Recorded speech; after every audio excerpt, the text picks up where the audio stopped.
Kapuso writer itinanggi ang paratang ni Ogie Diaz kay Bea Alonzo.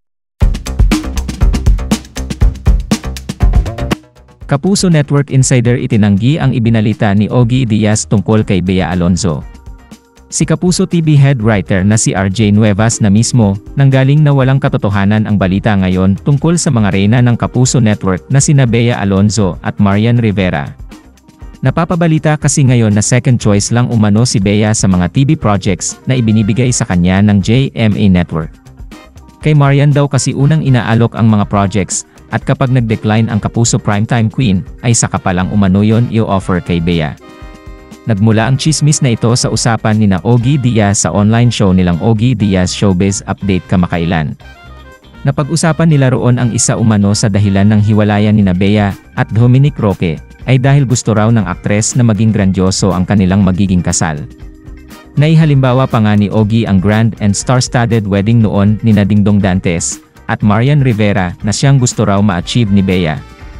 Sa puntong ito napunta na ang usapan na kapag daw pala may offer na projects ang GMA kay Bea ay dadaan muna ito kay Marian, at kapag hindi nito nagustuhan ang proyekto ay saka palang i-offer kay Bea Alonzo, pagbabahagi ni Ogie Diaz. Pero sabi naman ni Ogie Diaz, hindi confirmed ang chismis na yan dahil naikwento lang din naman daw iyon sa kanila.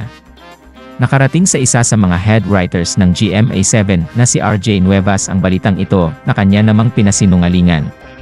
Hindi po ito totoo, pagtutuwid niya sa kanyang Facebook post. Kay Bea raw mismo nakalaan ang mga teleserye na ibinigay dito ng GMA.